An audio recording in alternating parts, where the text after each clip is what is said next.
Noah, thank you so much for joining me today. Super excited to chat with you. And Noah, okay, you've got a super interesting background. But before diving into that, I want to say like what you do. And you are a sales director at Fountain. Fountain is a high-end crypto art brokerage that connects buyers and sellers of high-end digital art and collectibles. Is that accurate?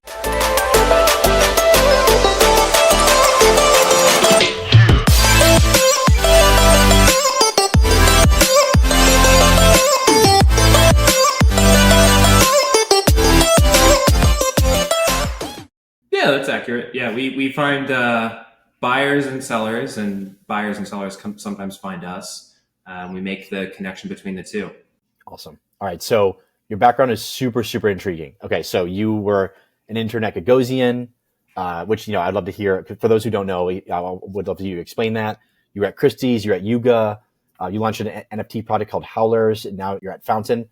So take me all the way back to your internship at Gagosian. Like how'd you even first become involved in art or interested in art? First of all, I was in college at NYU, and I didn't know what I wanted to do with my life. I think it's a very common thing when you're 18, 19 years old. You're kind of lost and ambient. But I was studying French absurdist theater. It was a really stupid thing to major in. French absurdist theater. I've never even heard of that. Yeah, like most people haven't. It's not a terribly useful focus of study outside of. We'll get into why it is actually useful in crypto, maybe. But it's these highfalutin French thinkers, mostly French at least, or like expatriates who are living in France, who wrote these plays about sort of the craziness, the meaninglessness, the insanity of modern life. And those, some of the authors are Samuel Beckett, and you could even count somebody like Antonin Artaud, or I really, really like, I haven't thought about these guys in forever, but I really, really like Eugene Ionesco. He wrote probably my favorite absurdist plays. But in any case, I just had no idea what I wanted to do should be a creative industry. I wanted to be in some kind of creative. My dad was a songwriter. At the time I was also making music, but I didn't want to just kind of rest on my dad's laurels, because he had a lot of success in his career as a songwriter. But that wasn't interesting to me to pursue songwriting and music as my kind of calling, just because then you're on easy mode. And I could have done that, but I didn't, and decided I wanted to see if I could get an internship in the art world. And I had no idea what Gagosian was. I had no idea how the art world worked. Just was kind of a scrappy young dude looking for meaning and purpose, and I found art and stuck with it. That's awesome. Okay, so how did you discover like Gagosian? To even apply, were you Googling like art internships, or how did yes, there was quite a lot of Googling art internships and reaching out to people and family friends and friends of friends. And, I threw a lot of darts at the board, and eventually, friend of my mom's friend, lawyer, introduced me to somebody who worked at Gagosian, and they were like, "Hey, come and interview with us for an internship." And I Googled Gagosian because I didn't even know who Gagosian were. Turns out, they're the biggest art gallery on planet Earth, basically. And eventually wound up landing an internship in New York while I was at NYU for school. I was working in the publications department, which is, looking back on it, actually eerily similar to what specialists do at auction houses, what I would wind up doing after Gagosian. But we would put together catalogs for artists. So when artists would do a big exhibition with Gagosian and they would be selling these multi-million-dollar paintings and stuff, Gagosian had an in-house publications team that would create the text, the scholarly text that would be sold or offered alongside with the exhibition. So I would help to specifically, eventually my focus there was just on clearing copyright. So whenever there's an image used in these texts, these big tomes, sometimes they're massive, sometimes they're like much more, bare bones. But I would have to go through and clear the copyright for any of the images that we didn't own. Funniest book that I worked on, often they were really funny and weird, maybe I just always look at things through that lens, but because I spoke a little bit of French, we were working on this book by Richard Prince about his book collection. And a lot of his book collection was like vintage French erotica. And we had to clear copyrights on these old, basically porno mags, from the 40s and 50s. And I would have to call up these publishing houses, which had evolved since then into modern day pornographers. And I was on their website looking for their contact details, and like I had felt so embarrassed at Gagosian in my suit, sitting there browsing these extremely hardcore porn sites, just trying to find somebody who I can like call and beg to clear copyright for these images for Richard Prince. But so it was a lot of like loose odds and ends and things. I didn't learn much at all, really. So that's hilarious. Okay, so that doesn't really sound very. I was expecting you to say like, oh, I was wheeling and dealing, and I fell in love with the art world. And no, not it. It was way more like you get to peek behind the curtain into the sausage factory and see how the sausage gets made. And I would get glimpses of deal making and the big sauntering, guns of the art world, the hired guns, and then the shooters, the collectors, and people who would stroll in. But really, it was more like an osmosis kind of thing, if even that, because I wasn't absorbing much. I was mostly just like, I can't believe how silly this whole industry really is. Yeah. Okay. So after that experience, what made you want to kind of double down and go to Christie's? Because maybe you'd be like, oh, I saw behind the curtain. I'm not super enthralled by this. Or maybe you were. I don't know. I was amused by it. It was like, it was interesting, but Gagosian didn't offer me a job after interning with them for 4 years. So that's really the impetus for going to Christie's. I would have happily worked for Gagosian, even though I hated the person I was working for, and I wasn't really excited necessarily about the art world. I just wanted a job and to be able to continue living in New York and having fun and being a young idiot. But Christie's took me, and that's where I really started to learn a trade, as it were. I was a sales, not even an associate or anything. I was like basically an assistant to sales team. I was administering these auctions, and they gave me really tough, kind of shitty auctions to manage at first. Of course, entry level idiot. But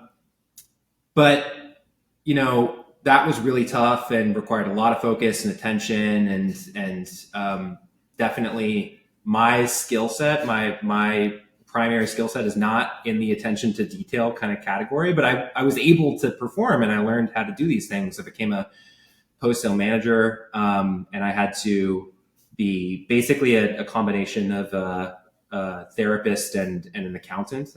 Therapist to who? Clients. Because, well, I'll explain. It's like the post-sale manager, if you're talking to a client, you're only talking to that client because something went terribly wrong, or you're negotiating something, like you get automatically CC'd on all the emails that are coming in for the sales that you manage. This is after the auction, right? So the auction's already done. Your job is to balance the books, make sure that you get paid when you're owed money on time. And if you don't, you got to keep the sellers apprised. And if shipping goes wrong, let's say they put an elbow through the painting like Steve Wynn did, then you got to be the one to break the news, and you got to figure out how to placate the angry client. Like it's never good if you're talking to somebody. But they gave me Asia Week to manage, and that was probably the hardest thing I will ever do professionally, because man, that category, every different category at the auction house has their own kind of players and code and different sort of feel and vibes, like flavors of ice cream or something.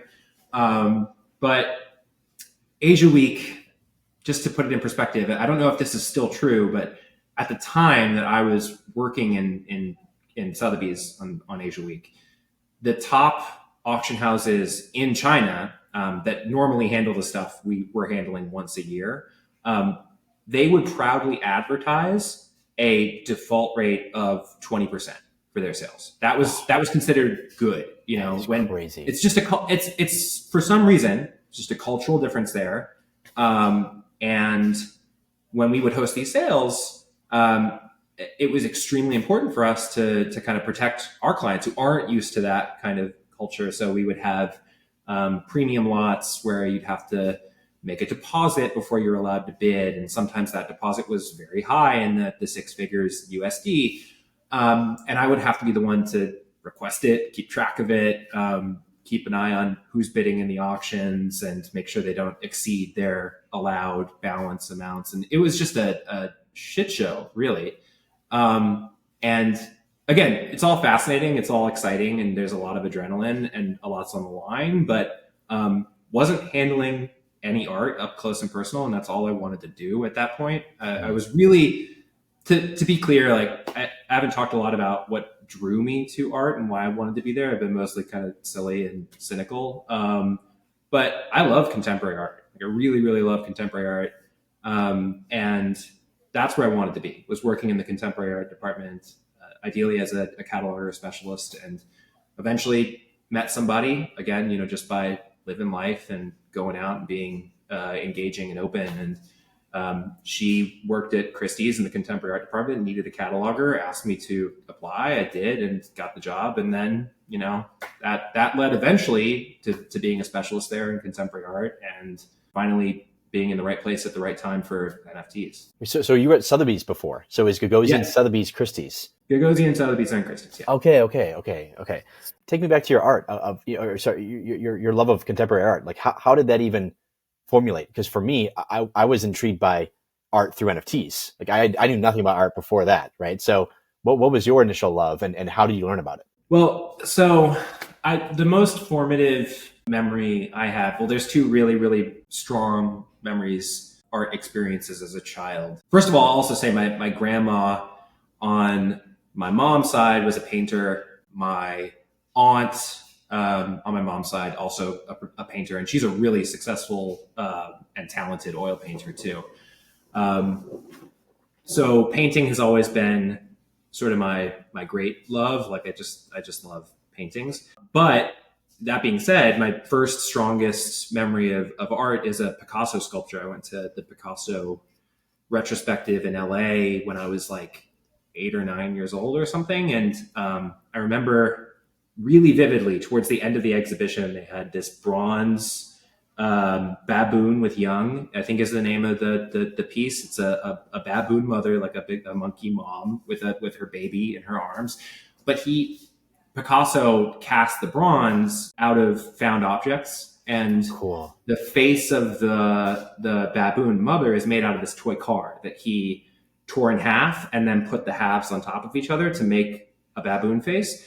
And I just remember sitting there, and I was standing in an art exhibition, looking at this thing on the podium, and it's way taller than me, and I'm staring up at it, and I'm thinking, how did he get from toy car to this bronze? And then the idea of breaking the toy in half, casting it, and then it's found its way to this setting where I'm looking at it. All that was like really, really exciting and fascinating to me. And my mom bought me a sketchbook on the way out. And from that point on, I was just like drawing, always drawing.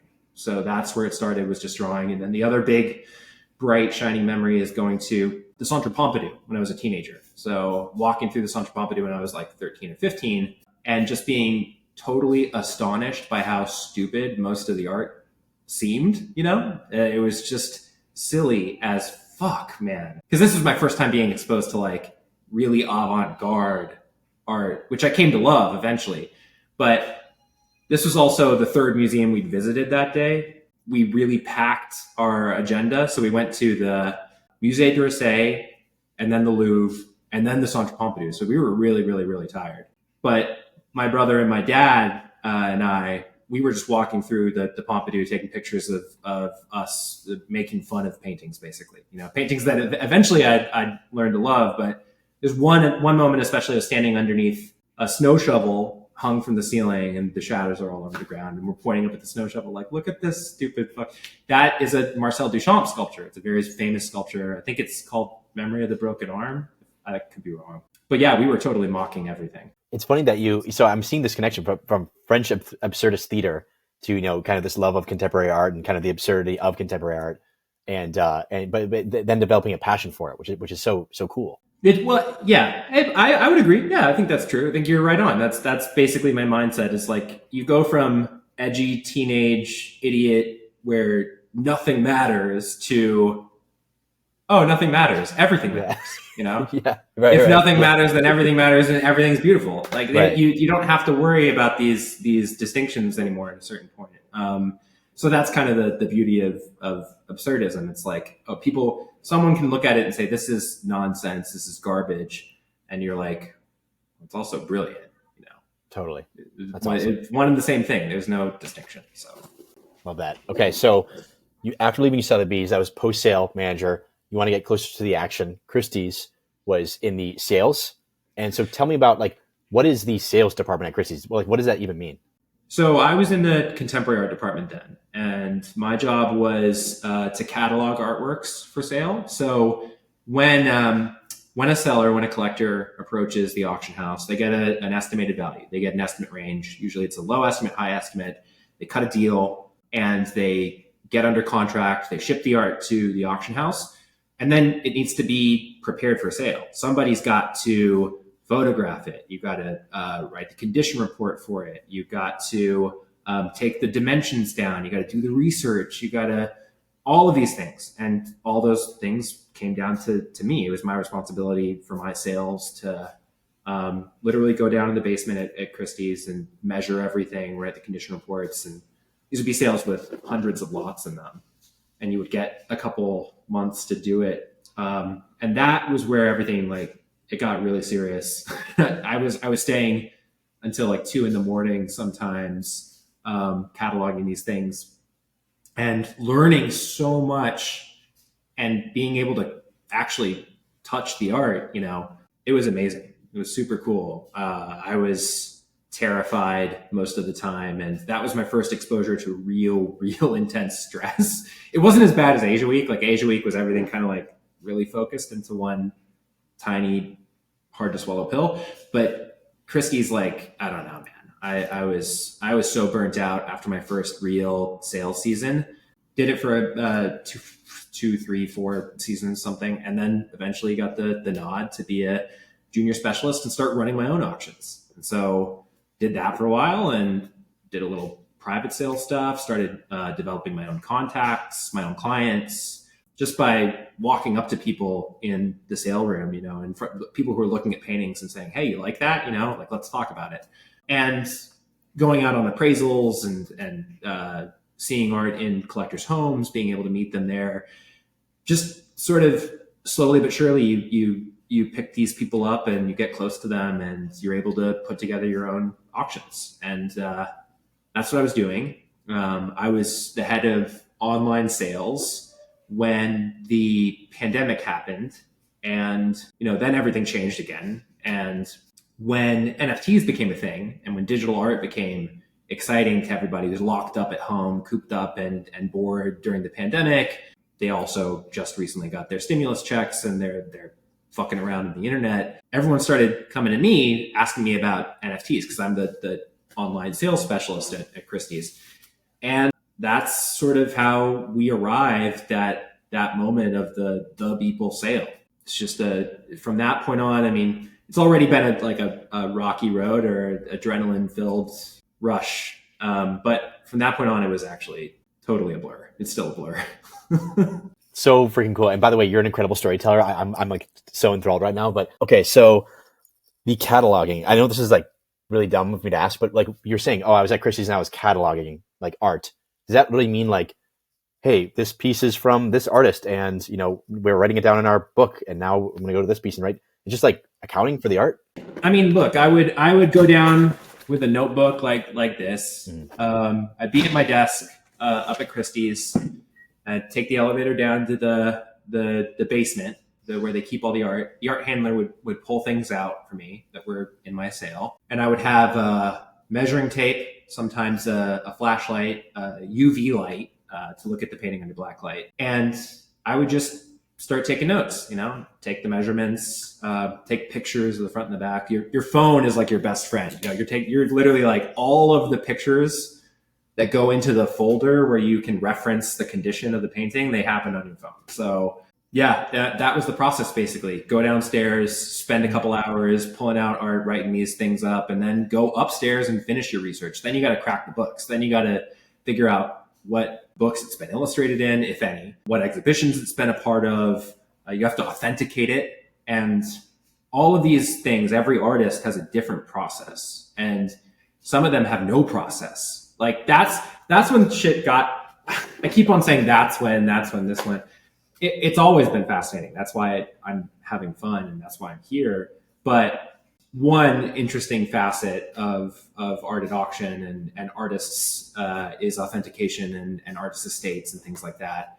This is also interesting for NFTs. It's like NFTs can play a big role here. But for example, I'll take two different contemporary artists and you can see how different they are and how they approach authentication. Calder Foundation. Alexander Calder, surrealist, sculptor. He made the mobiles, the whimsical mobiles with the crazy biomorphic shapes. They're painted red, blue, yellow, black, sometimes white. And the way it works for his art, including works on paper and sculpture, really anything, you have to send it in person for a review at the Calder Foundation. I think they're still based in New York. They should be. And they go through meticulously one by one and they do the cataloging for you effectively. Everything gets what's called an A number. If you don't have an A number in the catalog at auction, you shouldn't be selling it. It really shouldn't be offered for sale. And the Calder Foundation, they're very like focused on what's coming to auction, obviously, because they're reviewing it all. If you put something in your sale without an A number, you're going to lose your job. So they're super, super buttoned up, and they're also active in the artist market too. You know, they play a role in the marketplace. And then on the opposite end of the spectrum, you have somebody like Franz Klein. So Franz Klein was an abstract expressionist painter. He made a lot of works on newsprint, and he didn't have any kind of robust cataloging system as he was making these artworks. He was really just like trading them out to friends. This was like the beginning of abstract expressionism in New York. And a lot of these guys and women too were heavy drinkers, heavy partiers, and they were sort of making art to make ends meet. And they would just sell these things to friends and give them away. And so there's all sorts of ephemera out there. Franz Klein was making works on newspaper and telephone book pages and things like that as sketches for his paintings. There's no authentication process whatsoever. There's no catalog raisonné. There's no estate. There's nobody you can contact. So we would get these Franz Klein works all the time, and they would look right. You know, it's black ink on a really old telephone book page, and we would be told that this is the provenance. It comes down to like a judgment call. Like, do you trust this person? You know, are you going to put this in your sale? Are you going to agree that this is what it is? Because the auction house has a level of authority too. You're like an arbiter in a way. And, you know, I don't think I handled any fakes. But I don't know when it comes to Franz Klein. With Calder, I can say, like, you know, Calder Foundation, they gave it an A number. Franz Klein works on paper. I'm like, looked right, felt right. But we would turn around, we would mostly turn these things away if it wasn't ironclad. So there was a kind of standard that we had to follow. So, you know, yeah, I mean, getting to the topic of NFTs, which I don't want to dig too deep into right now, but instantly solves one of the biggest issues. Or would you say it's one of the biggest issues or the biggest issue around art? There you go. Exactly right. I wouldn't say it's the biggest issue. It's a massive one though. And NFTs, if you're able, think about my role as I just described it, beyond just authenticating the artwork. What if there was a blockchain that contained all of the cataloging information already? What if when the Calder got to Christie's, you didn't have to send it to the Calder Foundation because you could just check the chain and see, oh damn, that's this one, you know? Mm-hmm. And it is exactly the size. It's been in all these exhibitions. It's been illustrated in these books. It used to belong to this person. It would make the industry so much more efficient and organized and trustworthy too, which is funny because it's a trustless system, blockchain. But I would have told you that's what NFTs are going to be used for. You know, when I first learned about NFTs was in 2018. Christie's did a sale with Barney Ebsworth's collection. So Ebsworth collection is a really amazing American art collection. And as part of the promotion for that sale, I don't know, I think one of the family members or somebody attached to the consignment, they worked in NFTs and blockchain tech. And we offered NFTs alongside all of the pieces in the collection that contained all the provenance. So that there was an organization, I think they're called Artory, and I don't know if they're still around, Artory. And I could be getting some of this wrong. But I'm pretty sure we were selling NFTs as not selling them per se, but including them alongside the works of art in this collection. And that's what I thought this stuff would be used for. It's like a great database for collecting information. Lo and behold, of course, the most absurd outcome is that the NFTs would become the art itself. And that's what wound up happening. So good luck trying to predict the future. All right. So I want to go to back when we were at Christie's, junior sales specialist, I believe is what you said. You said you were putting together your own auctions and meeting your own clients. Like what do you mean by that? Oh man. Well, you're just kind of like fighting tooth and nail to get property together and make a coherent sale. You know, when you are the head of a sale, you got to make the estimates for everything you're selling, basically. A lot of the work actually happens in other specialists' offices. You know, everyone sources for each other's sales. But you're the one who gets to decide where each lot goes, how much room they get on the page in the catalog that you print, what kind of scholarly due diligence you're going to do. If you're going to write an essay, for example, there are some like in-house writers at Christie's who you can use sparingly, or a lot of times the catalog essays get written by interns, especially in the lower value sales. Yeah, you're sort of just surviving. When you're young and junior and green, when people give you an opportunity, when they say, "Hey, I want you to go out to the Hamptons and do this appraisal for this client," you basically have to go to their house and catalog all of the paintings as they're on the wall. You know, because keep in mind, Christie's auctions are just one part of the business. There's also appraisals. There's client services. There's the shipping. There's the people who install the art, who are like really the fucking unsung heroes, the people who are moving this art around the building. It's amazing how they can do their job, even, you know, at the pace we need to move. But so you kind of just grab who you can stick to, you know, or who sticks to you, and see what you can get done. You cut deals, you know, you make shit happen. And then when you got moved to did you want to go to the online sales, or was that kind of, were you intrigued by that, or you're like, you know, this is kind of... No, it was the next step up. It was, you know, for me, it was like, would I have wanted to be the head of the day sale? Yeah, eventually, sure. But being the head of the day sale, you're the head of a 20, 30 million, $50 million total sale, whatever. I was way more comfortable in the online sales space, because when I took over the online auctions, I mean, not to sound like an asshole, but it was a little bit like the garage sale version of contemporary art at Christie's, like the bargain bin. And you would be selling stuff that had already been offered before and didn't sell its first time around, or maybe it's like the third time it's being reoffered and you keep chopping the estimate down. You'd be dealing with these minor artists very frequently in huge volume who don't show up in the evening sale, and you're like, God, I have to look at another one of these Norman Blum paintings, and that means nothing to you, but like, man, I had to look at so many fucking Norman Blum paintings. But yeah, it was what was available for me as the kind of hierarchy is shifting around. What I was ultimately really interested in still was just getting to be up close and personal with art that I love. And sometimes there was art that I love in my sales. More often it was art in the evening sales. But I got to be close to all of it. So it was just sort of an adventure from A to Z. Take me through the process of the Beeple sale. Cause I mean, that still to this day is completely insane. Take me through, you know, that whole, cause you said you went from like a sleepy backwater to now suddenly it's like, this is like the hub of everything. Yeah. So when the pandemic hit, you know, we had to pivot instantly to a completely remote business. We weren't going to just shut down operations. We still ran auctions. We ran day sales, and we even had this really super highly produced evening sale during lockdown. So my expertise, if you can call it that, as the head of online sales guy, was suddenly very in demand. Everybody needed to figure out how to run online sales. So I was helping out with the day sale team, the evening sale team. We're trying to just make it work, right? And have a successful season during this, like, I was going to say pandemonium, and that's funny how pandemonium sounds just like pandemic.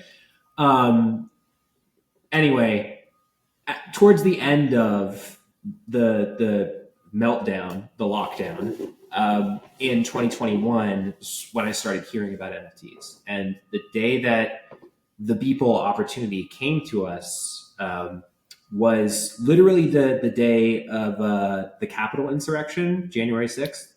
So I just remember it super vividly. I was one of the only people in the office. It was me and another more junior specialist. At that time, I was already just a regular specialist, but my colleague, Megan Doyle, who was a junior specialist at the time, shouted over to me. I was over a bookshelf laying out my sale. Hey, would you put an NFT in your sale? And I was like, sure.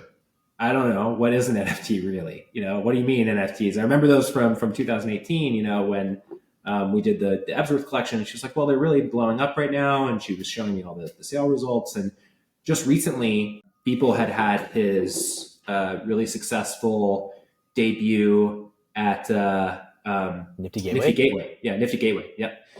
And I saw these numbers and I'm like, millions of dollars for this stuff? Okay, yeah, sure. Let's put it in my auction. Let's just see what happens. And that was it, basically. Wow. I got introduced to Mike. We hit it off. I really love Mike. I still to this day consider Mike, I don't know. We're forged in fire friends, sort of, from going through this shit together. But we had a couple Zooms and we had some conversations over email, and we sort of, his first submission, I've told this story a bazillion times, but he wanted to sell as the NFT his 5,000th every day. So just one every day. It wasn't the collage. And the 5,000th every day, it may even still be pinned on his Twitter page, but it was atrocious. It was maximum Beeple energy. It's a self-portrait of him as a kid doodling, and behind him he's got Buzz Lightyear with tits and Kim Jong-un and Pikachu erections. I don't know. It was not acceptable for a Christie's auction. So I wrote back to him like, dude, we can't do this. We can't. I love you, man, but I don't know. This is not going to work. And we did a little brainstorming and came up with the 5,000 everydays as a collage, using his Instagram as a found object artwork, kind of just taking it wholesale, making it one thing. That felt cool and interesting and acceptable. Of course, after the sale, the traditional art world, when they were all up in arms and angry about it, they found a way to make that problematic too, because they went through and picked out all of Mike's early offensive work, and it became this super hot button issue. I had to defend it in front of the ED&I committee and all this shit. It was to be totally honest, there's some problematic stuff in there, but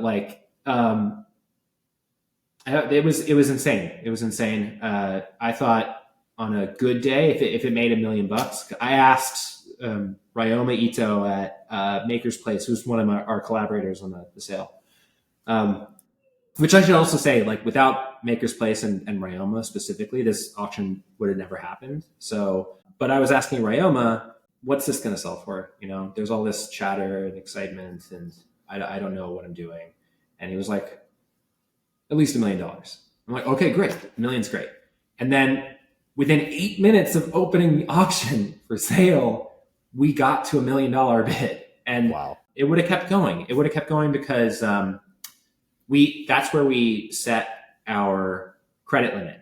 After $1 million, you needed to KYC. So that was a hard stop. So we opened the lot for bidding, instantly shoots up to $1 million and then stops there. And that was oh fuck, whoa. This is so much bigger than anybody anticipated. And what a lot of people forget or don't realize is that that sale went on for 2 weeks. That's a traditional auction at Christie's, the online sales, because you're dealing with like the gerontocracy of art collecting. They need a long time to get ready and like get their shit together and bid on this stuff.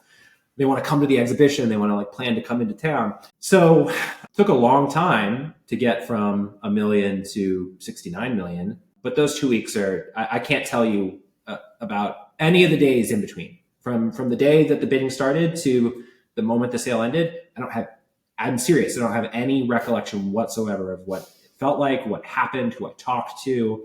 It's just gone. But yeah, when it finally ended and it was $69 million, it was just like, okay, this now my life, I'm going to just focus on NFTs. Like I'm goodbye contemporary art world. This is what I'm doing now. Because that's just to put it into context and like get down to the exact numbers here. There were almost 50 bidders in the sale. I think it was 48. Only 3 of them were previously clients of Christie's. So everybody else was brand new. The average age of those bidders, because we had to KYC everybody. This is above $1 million, by the way, 50 above $1 million. We had to KYC everybody. And the average age was like 2 decades younger than our average contemporary art collector. Contemporary art, not average Christie's client, but contemporary art collector. So those kind of numbers, I mean, they're just completely unheard of. It was the first time you'd ever seen this kind of frenzy of bidding.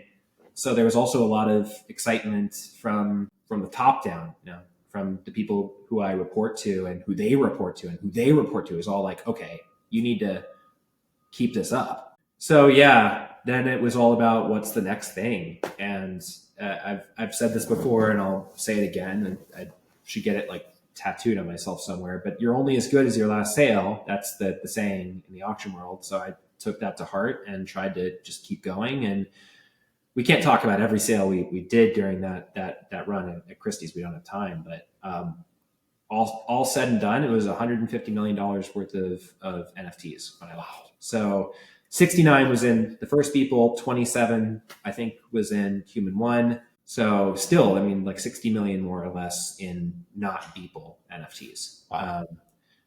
Crazy run. That's amazing. I need to write a book about this whole process or this whole journey, because that's incredible. When it's over, when it's over. I mean, we still gotta. I think that what's happening right now, when we're seeing the market kind of get excited again and things starting to get silly again, that could have been just the beginning. There was a time where a lot of people had doubts, and of course, myself included. Like, I'm full of doubt at all times. But there was a time during the bear market that followed that bull market, I think, where all of us probably were like, is this really gonna come back? Is this actually the paradigm shifting new dimension of contemporary art? Or was this kind of like a flash in the pan, Beanie Babies tulip kind of thing? I think those are kind of hackneyed, stupid comparisons ultimately, but they are the comparisons that get thrown around. So, but here we are. To touch on that, when I first got involved in Bitcoin 2014, when the crash happened, I was like, oh, it's over. Like, Bitcoin's done, it's over, it's all gone. And I was like a big blockchain believer and not a Bitcoin believer. I was like, blockchain makes total sense, Bitcoin's trash, like, whatever. It wasn't until 2016 I got back in. I was like, you know what, like, non-sovereign money makes a lot of sense. Like, I think it's gonna be, stay here. 2017, that crazy market, a lot of my friends that were normies, like, they got involved. Mm-hmm. And then when it crashed in 2018, they were like, dude, like, it's all over. It's all, and I was like, no.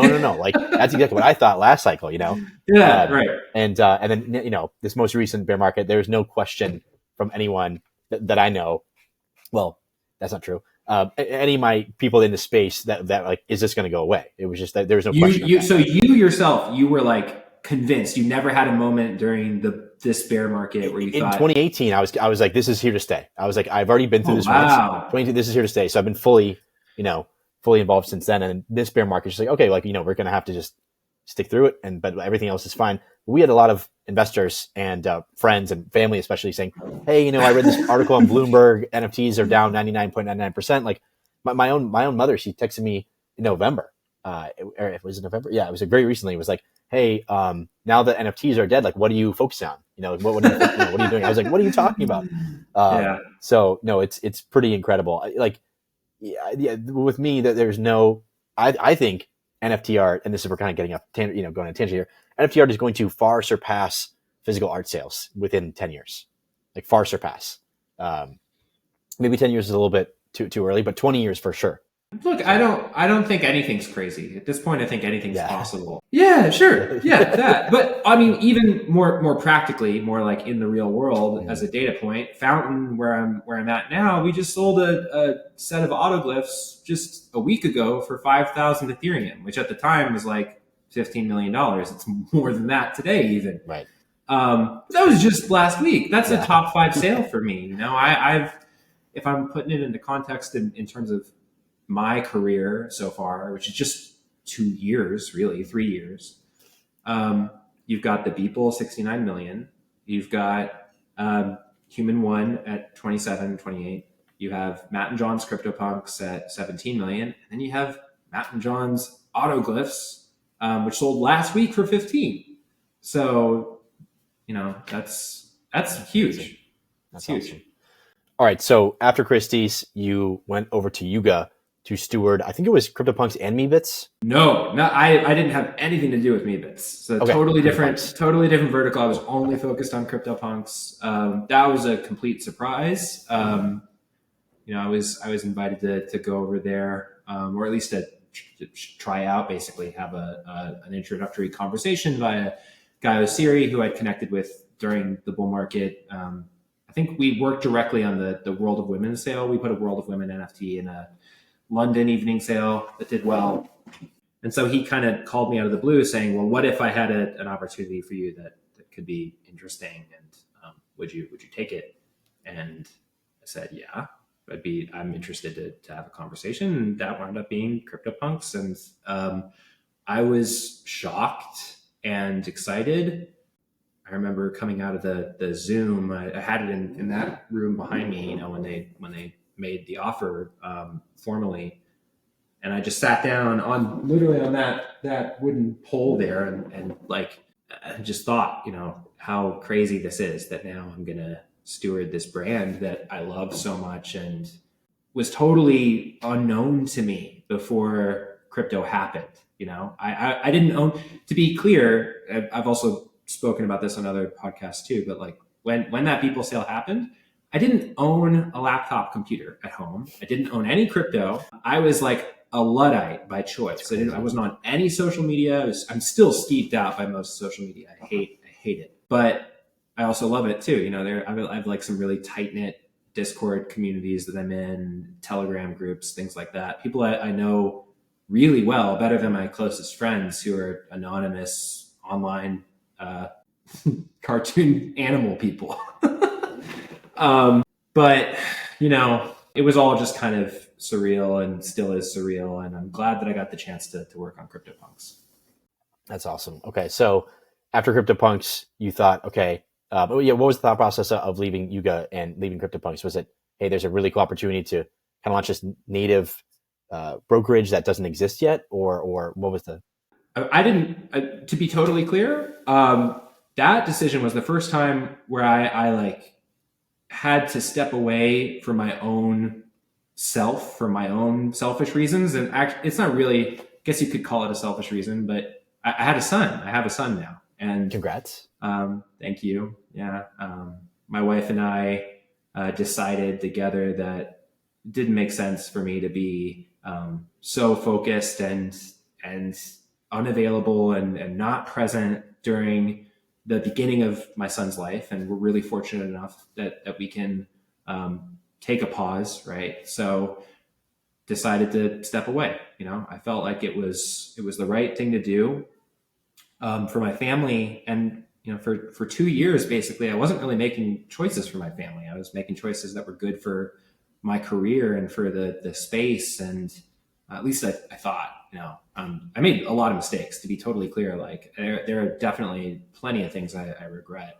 But that was the first major decision where it was like, okay, family's coming first. I didn't know Fountain existed. You know, I found Fountain on Twitter. You know, I saw Fountain tweet, we're the new crypto native brokerage. I clicked into their page and they had like 1,000 followers or something. And I'm like, this is built for me. This is what I want to do. This is where I want to be. and reached out to my friends at Flamingo DAO because I saw in their bio that Fountain were incubated by Flamingo DAO, and got to meet the people who run the show at Fountain, and eventually joined up. And now we're just, I don't know, we're doing really well. We're kicking ass and taking names. We're connecting buyers and sellers and trying to cut deals at the best prices possible as often as we possibly can. And we're growing really fast, and it's exciting stuff. It feels just as turbulent and promising as it ever has for me in this space. That's incredible. Okay, so why does Fountain need to exist? Couldn't Christie's and Sotheby's continue to do what they do and you kind of use them, or like, well, yeah? Tell me about Fountain. Well, what I think separates us is we're a much slimmer team, right? So we're very focused and in sync with each other. It's like 5 of us, really, less than 5 of us. But we're able to get shit done quickly and efficiently, and in a more crypto native way too. We're comfortable using the blockchain for what it was built for.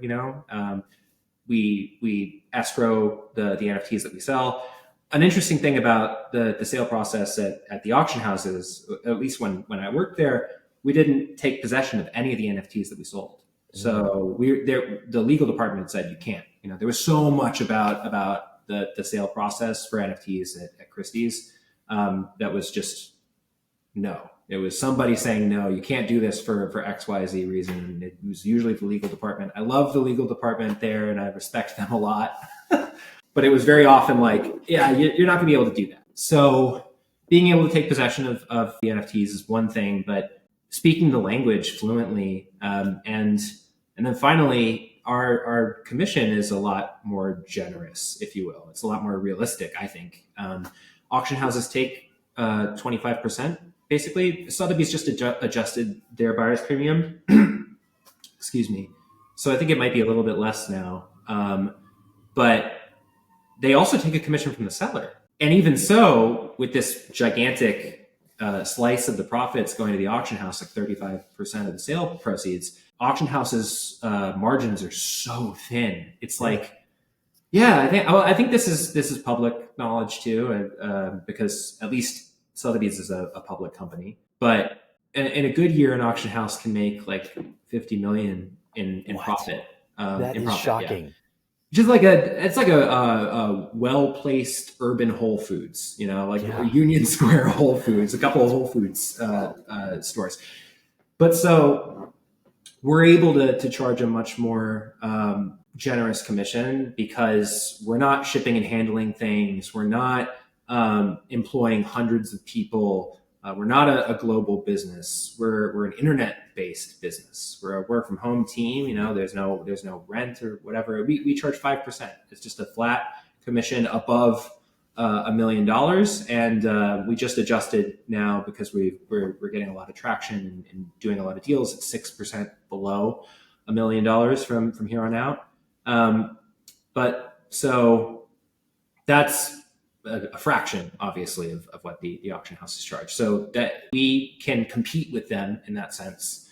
But ultimately, what it really boils down to, why we need to exist, it's like, yeah, okay, the blockchain is great for as a permissionless system, no middlemen. I understand that mentality, but if you have $1 million JPEG, or God forbid, 10 JPEGs that wind up being worth 15 million together, good luck just selling that on your own. Like, often people need help. It's not just that they want it. They want it, but they also need it to get the best price. And when you don't have somebody advocating for you, because we do that, we advocate for our sellers, and we fight for them to get the best price, then it's really easy to get screwed. So, and similarly, we want to help buyers find what they're looking for. Very often what we're selling at Fountain is not something that's listed on OpenSea or Blur or any of the other marketplaces, Magic Eden or whatever, CryptoPunk's marketplace app. So we can do things discreetly and kind of more surgically for clients. And there are certain collectors who have a lot of work, or their wallets are very public and known, where if they list something, then it can become a catastrophe for the broader ecosystem. If they want to sell, nobody wants to do this, by the way. And this is not a specific example, but if you want to sell like 50 CryptoPunks in one clip and you just list them all in the open market, you're going to get crucified. So we can help somebody DCA out of their collection, or TWAP out of their collection, if you want to use those acronyms. I literally don't even basically know what those mean. Those are new to me. But I figure that's what we're doing, basically. We just want everybody to be happy at the end of it. That's awesome. Okay, so how are the collectors different? Because you have vast experience in the traditional art world and crypto art world. Are these the same types of folks? Are they radically different? Tell me about the collectors. It varies case by case, and in some cases they're one and the same. There is a Venn diagram here. There are people from the contemporary art world who were my clients before all of this happened, who transact in a meaningful way in the NFT space and collect in the NFT space. The vast majority of NFT collectors don't come from the traditional art world. Obviously, they're younger. They skew a lot more male. They look like you and I, which is, that's something that probably will change. I hope does change, that we get more diversity in this space. But I think it is the mentality of collectors is different too. The time horizon, the outlook is way more short term focused.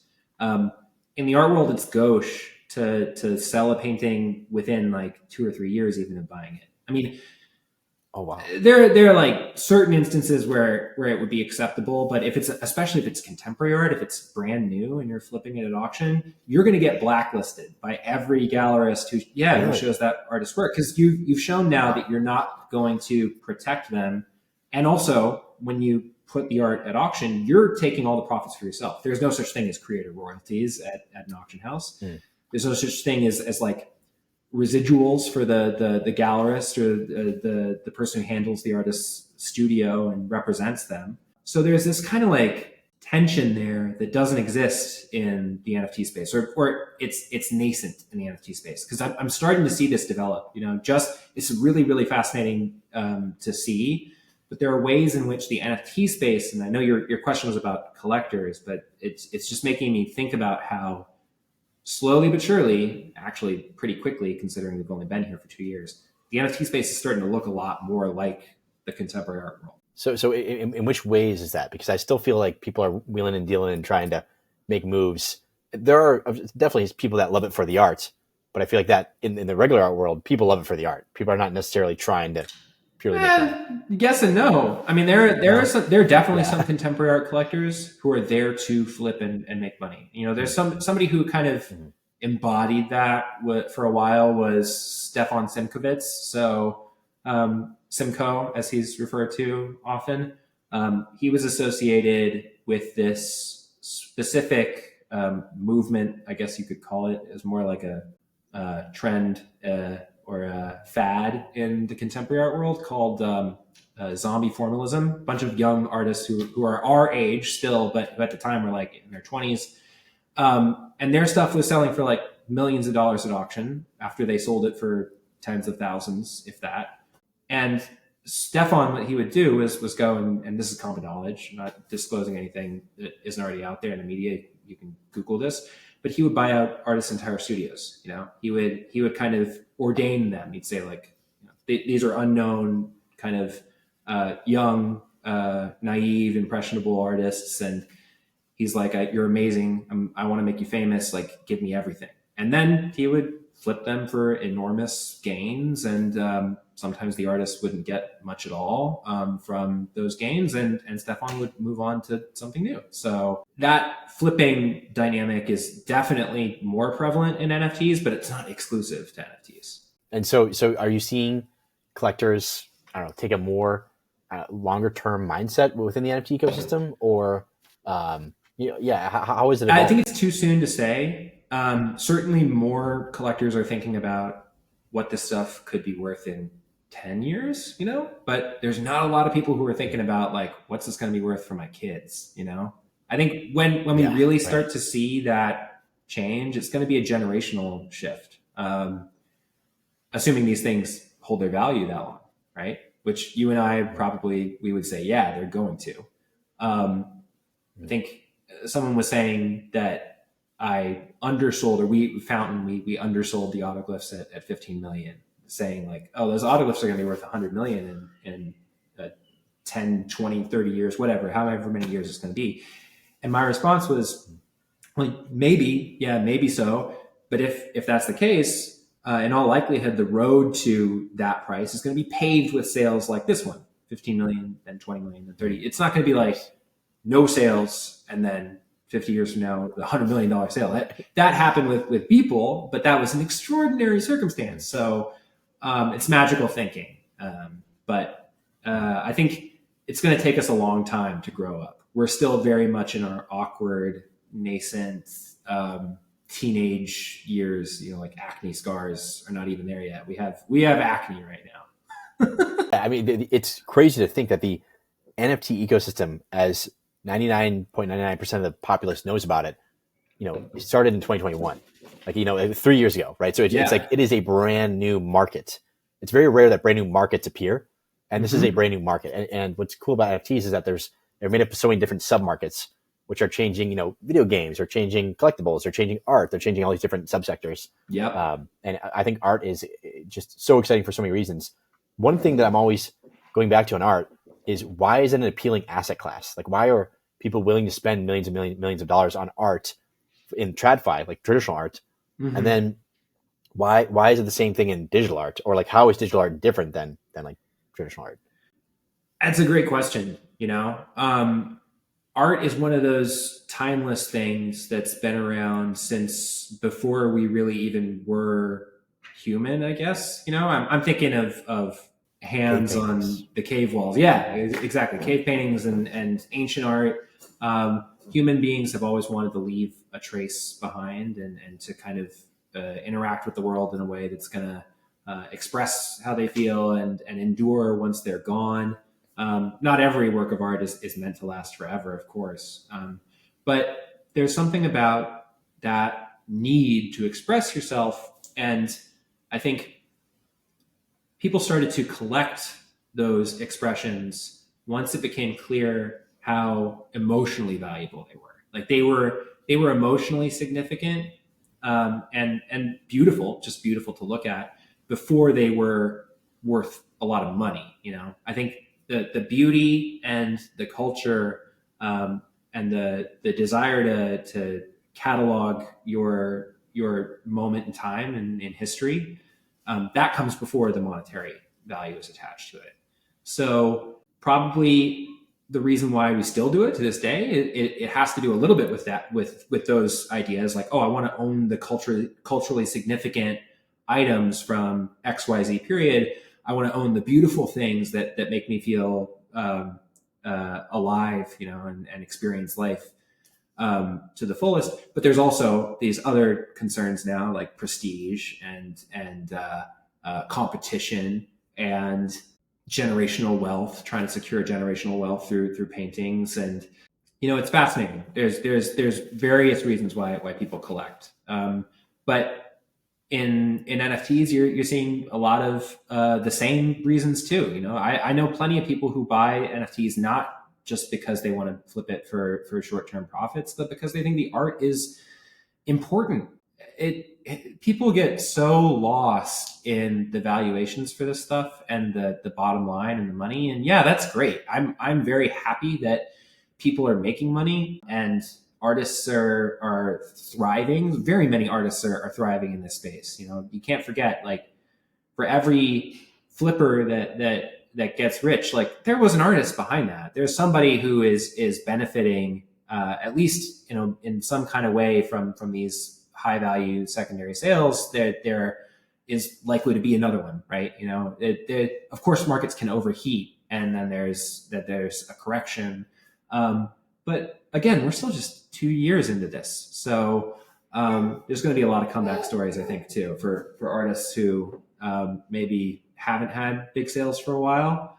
I think it's all really exciting and nascent and developing.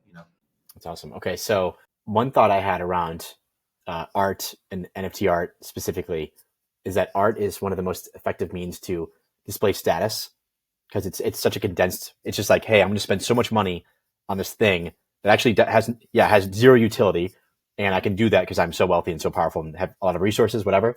And it's an innate part of humans to want to display status because it does a lot of things.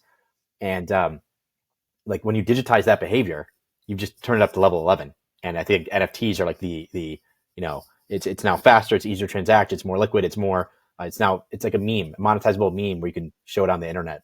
Yes, that's true, but I think you can take it a step further too.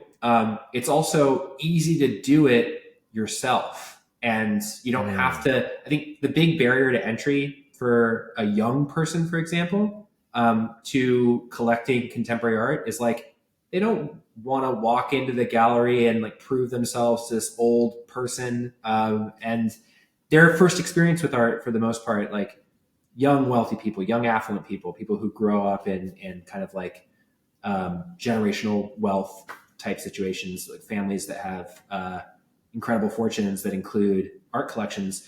Their first experience with owning art is not going to be buying it because they want to own it for themselves. It's going to be inheriting it when their relatives die.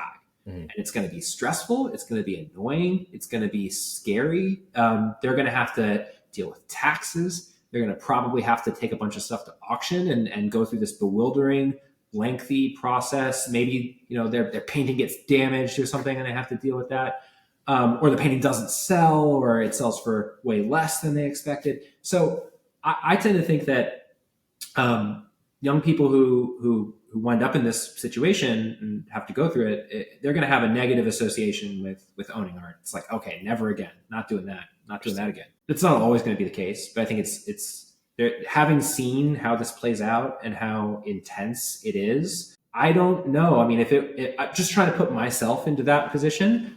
I don't want to inherit a Picasso. I don't want to give my kids a Picasso. I don't want them to have to deal with that. I'd be scared to own a Picasso, but am I afraid to own a CryptoPunk? Not at all. I'm very happy. I don't own a lot of things. The stuff that you see in the background, like the painting on the wall I made, it's just like dark blue paint on a canvas. I only collect digital art. I only collect NFTs, really, NFTs and tattoos. There's a weird, funny link between, I think, tattoos and NFTs, but explain that. I want to hear that. Okay, so NFTs are a little like tattoos in that when I get a tattoo, it's art that exists in my body, in my skin, belongs to me and only me, but it's also like available to everyone. Everyone can see it. If you're around me, you can see my tattoos. But they're soul-bound tokens, right? Like I can't sell you my tattoos. Sorry, you can't take this out of my skin. Maybe after I die, you can skin me and like take it and then you own it. But NFTs are tattoos are like soul-bound, non-fungible tokens. Yeah, somebody else might have a different, like the same tattoo that I have. This is a very famous Ed Hardy design. A lot of people have this tattoo, but this one is mine. It's only in my skin. This is my non-fungible Ed Hardy eagle tattoo. And I think that idea of something that you own that is yours, but in a weird kind of ephemeral way, that's what allowed me at least to conceptualize NFTs and like be attracted to NFTs. I'm like, oh, this is cool. In the same way that I think collecting tattoos is really intimate and fun and exciting. This is exciting too. I love that. That's awesome. Yeah, and also the fact that, as you mentioned, it's like public. It's like anyone can see this, but these are mine, and it's kind of like your public wallet where anyone can see these, but these are mine.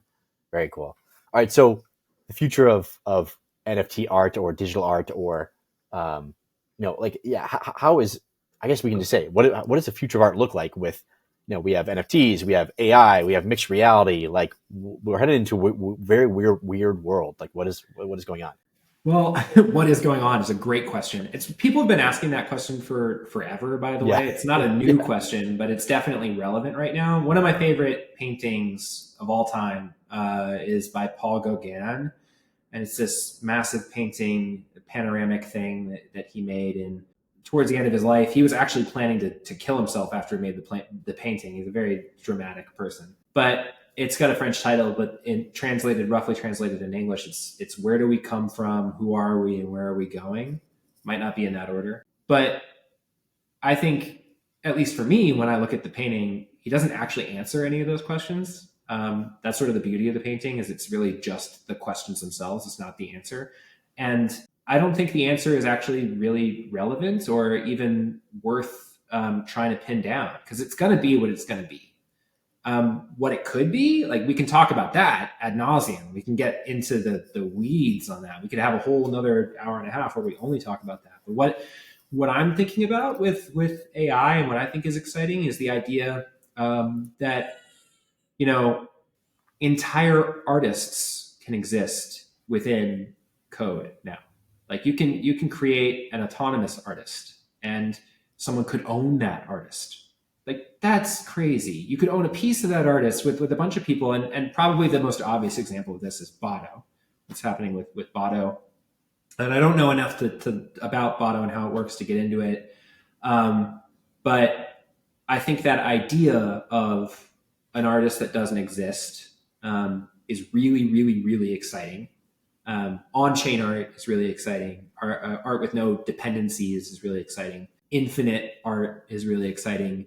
And I'm sure artists are going to go out and explore all these things in ways that I could never predict or imagine. You know, when I first started to understand what 113 and Zaltgeist had made with Terraforms, with Mathcastles, the Mathcastle Studio, I was totally blown away. You know, I never would have thought you could create a sculpture, basically land art, a massive castle, the hypercastle, out of code and have it exist on chain. But they found a way to do that. They put a structure into the blockchain, and that, like, nobody could have predicted this. Nobody could have predicted somebody would figure out a way to do that. So I think there's going to be similar things that happen.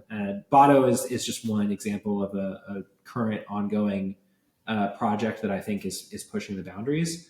But AI is an unprecedented discovery. We've kind of like discovered aliens for the second time. But the internet was the first discovery of aliens. It's like David Bowie talks about how discovering the internet was like discovery of aliens, but this is really like that all over again. So I have no idea. I have no idea what life will look like beyond just NFTs and art, like what the world is going to feel and look like. Amazing. All right. Are you ready for the closing questions? Yeah, let's do it. All right. What are you bearish on? I'm bearish on aristocratic organization.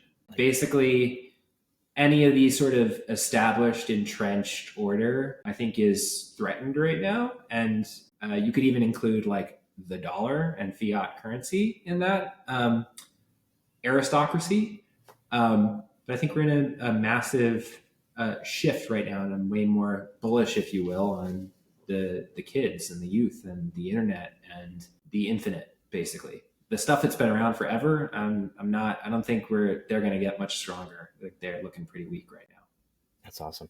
All right. What are you bullish on? You can't choose anything that you've mentioned in this pod. I'm actually recently really bullish on music, not music NFTs, to be clear. Maybe blockchain will play a meaningful role in music, but music's always really been important to me. I kind of like lost touch with it for a while, but I've been discovering new artists now, thanks to the internet, you know, and the artists that are doing everything by themselves, right? Who would not have been popular and probably won't be like broadly popular anytime soon, but who are making really, really weird, intelligent, niche stuff and they're finding their audience via the internet. Clowncore is a band that I'm currently like really obsessed with. They're so cool. It's so fucking cool. Clowncore is cool. Ecology Homestones are really cool. I'm interested in experimental avant-garde music. That's what I'm bullish on. Very cool. Now. I love that. Okay. What is the best piece of advice you've ever received? Ooh, man, this is it for sure.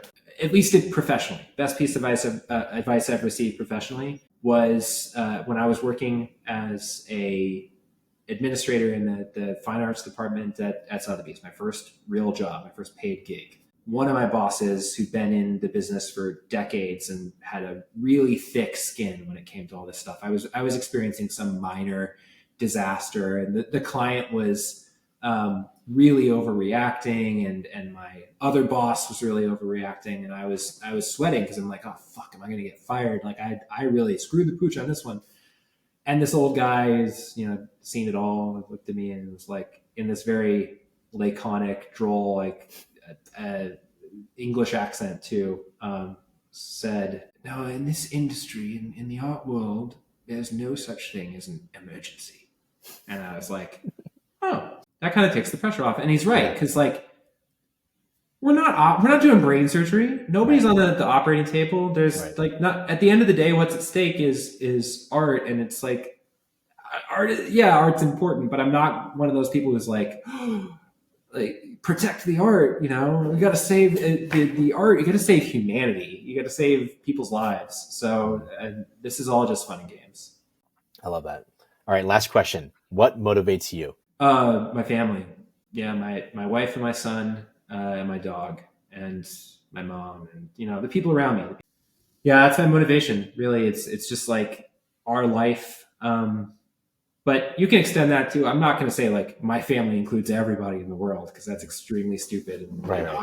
obviously not true, and just me trying to save face and expand this beyond like my selfish boundaries. But like I care about how I'm going to impact this world, and how my son will impact this world, and want to make sure to empower him to be a kind person in the face of a really challenging place, a bewildering, scary place. But that's my main focus. Is like, I want to be successful in this industry too, of course, right? Like I want to secure a future for us.